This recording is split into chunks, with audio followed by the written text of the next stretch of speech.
हम पढ़ रहे थे आर्टिकल्स के बारे में।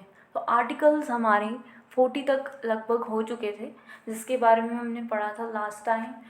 आई थिंक हमने 36 तक पढ़ा था, द डेफिनेशन ऑफ स्टेट, कि स्टेट की डेफिनेशन क्या हो सकेगी। एंड मतलब कि एक चपड़ासी से लेकर डीएम तक जितनी भी पोस्ट्स होती हैं वो सारी की सारी स्टेट कहलाती हैं, आपस में उनकी डेफिनेशन स्टेट होती है। एंड अगर हम डीपीएसपी की बात करें, जो हमारा पार्ट 4 होता है, जिसमें हम सबसे पहले पढ़ते हैं कि सोशली, पॉलिटिकली, इकोनॉमिकली हमें जस्टिस देना है, हर किसी को इक्वली राइट्स है, ठीक है। तो ये जो है 38 कहता है, और 37 इसके नेचर के बारे में बात करता है। तो ये सभी चीज़ें जो है वो हमें रीड आउट करनी है। आगे हमारा आ जाता है 39 आर्टिकल 39A कहता है फ्री एंड लीगल एड हमें मिलनी चाहिए। क्यों भाई? क्योंकि हम सेकुलर कंट्री में रह रहे हैं, डेमोक्रेटिक, यहाँ पे जनता डिसाइड करेगी कि हमारा नेता कौन होगा, वो ही डिसाइड करेगा कि फ्री लीगल एड यहाँ पे एक्चुअल में हमें मिले। सो 40 हमें कहता है कि यहाँ पे गवर्नेंस करने के लिए हमें पंचायत का गठन करना होगा। एक गांधीयन फिलॉसफी कहती है कहीं ना कहीं, गांधी विचारधारा यहाँ पे कहती है कि वो पंचायतों का गठन हो ज़्यादा से ज़्यादा, ताकि लोग यहाँ क्या करें, अच्छे से अपना स्टैंडर्ड जो है वो एक गवर्नेंस जो है वो अपने तरीके से निभाएं, ठीक है। तो that is a Gandhian philosophy.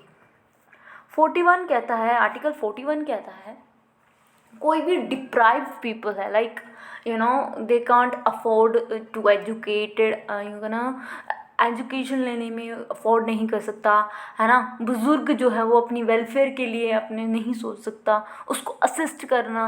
और जो डिप्राइव लोग हैं, जो सोसाइटी में अप्रूव नहीं हो पाते हैं, या उन खड़े उठना बैठना नहीं है जिनका, तो उनको जनरल एजुकेशन स्टडीज़ में लाना एंड बुज़ुर्ग लोगों को एक पब्लिक असिस्टेंस देना, that is the big deal.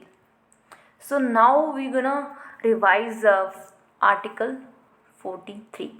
तो जो आप इसमें 41 में ही अगर हम बात करें, तो स्कीम्स जो होती हैं गवर्नमेंट की, वो कहीं ना कहीं जो पीछे तबके के लोग होते हैं, बैकवर्ड लोग होते हैं, या किसान हो गए, फार्मर्स हो गए, या जो एक जनरल कैटेगरी में नहीं आते हैं, बैकवर्ड साइड में रहते हैं, डिप्राइव्ड हैं, जिनको लोग मानते नहीं हैं, या समाज में उनकी जो स्थिति है वो नीचे है, तो कहीं ना कहीं स्कीमें जो होती हैं वो उनके लिए ही होती हैं, ताकि वो एक अच्छा जीवन व्यतीत कर सके। लाइक पानी, कपड़ा, मकान, ये तो एक बेसिक नीड है। तो ये स्कीम्स जो होती हैं कहीं ना कहीं सरकारें जो होती है वो गरीब लोगों के या डिप्राइव लोगों के लिए ही होती है।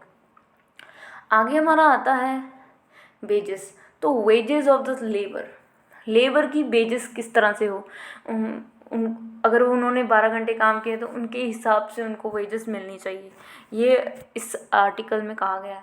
फैक्ट्री में उनका मैनेजमेंट होना चाहिए, ठीक है।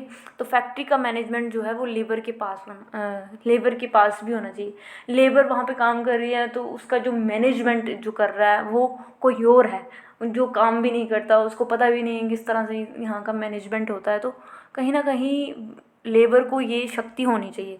आर्टिकल 43 कहता है यूनिफॉर्म सिविल कोड यहाँ पे होना चाहिए 40, पर ये हमारे देश में ऐसा नहीं हो सकता, ठीक है। एक मुस्लिम 3 शादियाँ कर सकता है और एक हिंदू को एक ही शादी कर सकता है, वो 2 शादियाँ नहीं कर सकता है। एज एन ये यूनिफॉर्म सिविल कोड नहीं होता हमारा यहाँ पे। सभी जगह क्रिमिनल कोड चलता है, जो जैसा है रूल्स वैसा ही करना पड़ेगा। पर जो सिर्फ यूनिफॉर्म सिविल कोड कहता है कि समानता, कि अगर मुस्लिम ऐसा कर सकते हैं तो हिंदू भी कर सकते हैं, ऐसा नहीं है। सिर्फ गोवा में ही ऐसा ये जो कानून है गोवा में ही लगा हुआ है। क्रिमिनल कोड जो है वो सब जगह अप्लाइड है। Article 45 is talking about DPSP में आता है जो 45 है वो बेसिक बेसिक आर्टिकल था। इसी आर्टिकल से उठा के जो है 21A में हम पढ़ते हैं फ्री एंड कंपल्सरी एजुकेशन 6 से लेकर 14 तक के बच्चों के लिए। परंतु जो बेसिक जो अगर आर्टिकल देखें तो 45 ही जो है वो यहाँ से ही शिक्षा लेता है कि यहाँ पे जो 6 साल तक जो जितने भी बच्चे होंगे, 6 साल तक जितने भी बच्चे होंगे, फॉर एग्जांपल अगर 3 साल का बच्चा अगर स्कूल में डाला है तो 3 साल से लेकर 6 साल तक पढ़ाया जाएगा free and compulsory education, here it is okay. तो यहीं से जो है वो ये शिक्षा ली गई है, किस तरह से है, ठीक है। तो 2 आर्टिकल जो हैं वो एजुकेशन की बात करते हैं, ये 6 तक की करती है और आगे 6 से लेकर 14 तक की बात जो है वो आगे करता है। आर्टिकल हमारा 46 आता है, यहाँ पे रिजर्वेशन और कंसेप्ट की बात करते हैं। रिजर्वेशन, तो reservation is the big thing. ST SC OBC इन सबको रिजर्वेशन मिलनी चाहिए, किस बेसिस पे, इकोनॉमी और सोशली पीछे ना रह जाएं समाज रूप से और इकोनॉमिकली, मतलब कि पैसे से, ठीक है। तो दैट इज़, तो कॉन्स्टिट्यूशन मेकर्स ने ये प्रोविजंस बनाए हैं।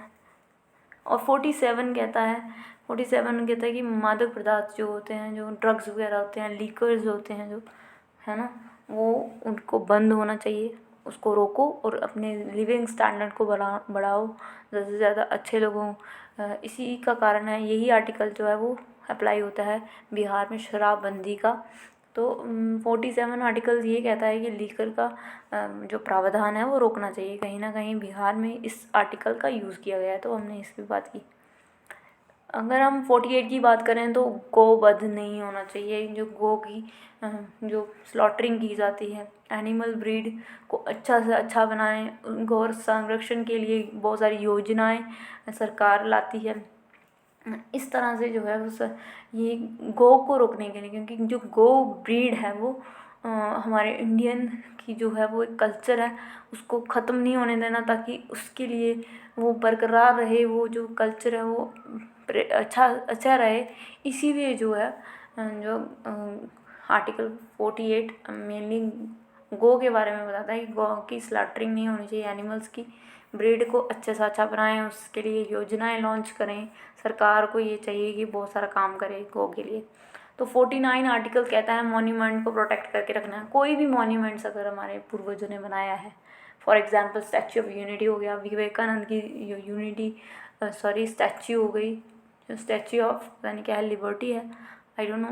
तो मॉन्यूमेंट्स को, ये सारे मॉन्यूमेंट्स हमारे यहाँ कोई किला हो गया, लोटस टेम्पल हो गया, अक्षरधाम मंदिर हो गया, ये सारी हमारी मॉन्यूमेंट्स है। इसको, ये धरोहर है, इनको बचा के रखना है, इनको प्रोटेक्ट करना है, ये आर्टिकल 49 कहता है। 50 कहता है कि separation from the judiciary of the executive. तो ये बहुत ज़्यादा इम्पॉर्टेंट है, जुडिशरी को एग्जीक्यूटिव से अलग रखना है। मतलब कि जो न्याय, जो हाई कोर्ट होगा वो कहीं ना कहीं एग्जीक्यूटिव कार्यपालिका जो होगी, CM PM, उनसे सबसे दूर रहना है इनको।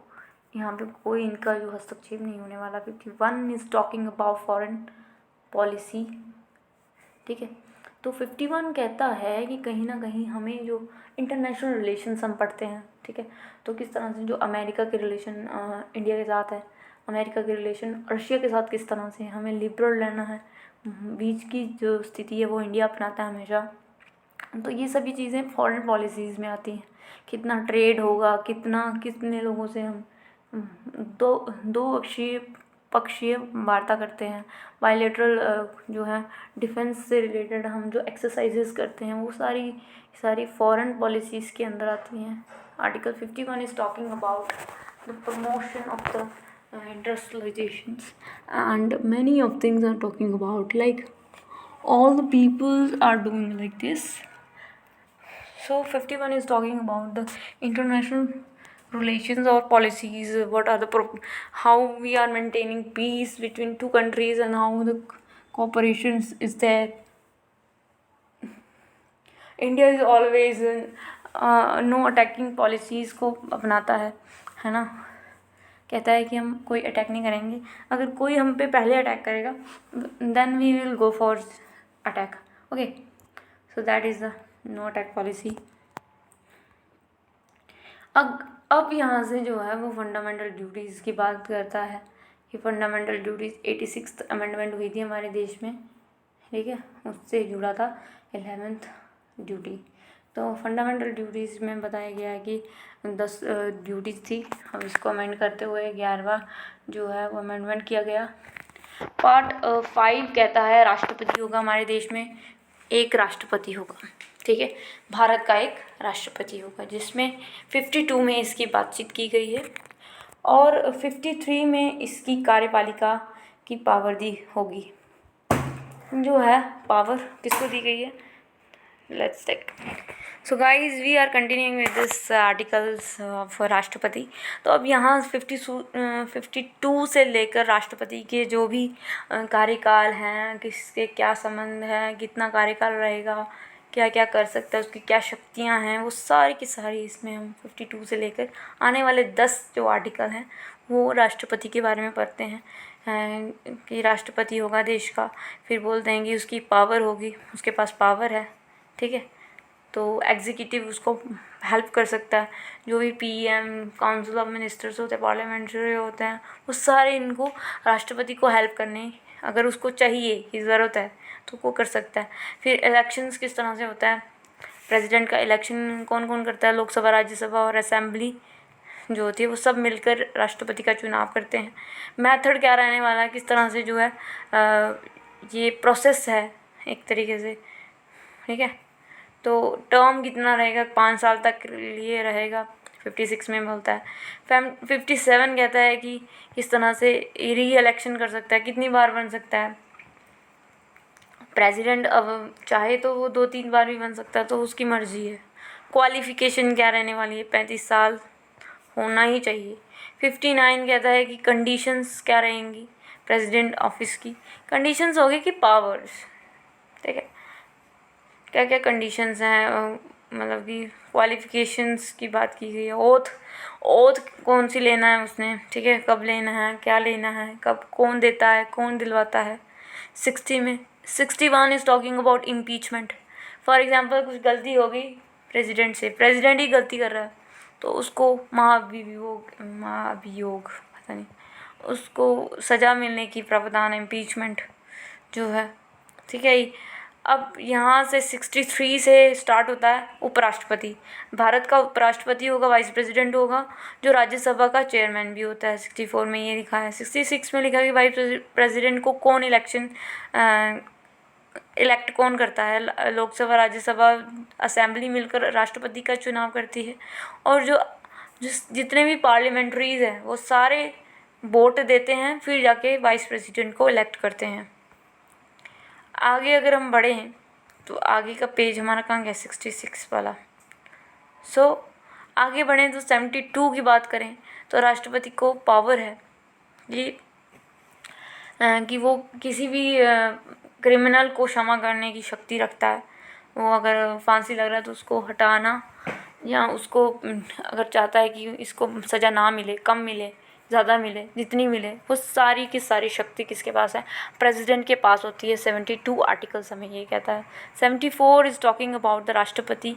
राष्ट्रपति को अगर समझ में नहीं आता है कि फॉर एग्ज़ाम्पल इसमें क्या किया जाना चाहिए, तो वो सलाह ले सकते हैं किसकी, काउंसिल ऑफ मिनिस्टर्स की, एंड उसकी जो कैबिनेट्स जो होते हैं, स्टेट के जो कैबिनेट मिनिस्टर्स होते हैं, काउंसिल्स हो गए, जो सारे जितने भी MLAs होते हैं, MNCs होते हैं, वो सब की सलाह लेने की शक्ति रखता है।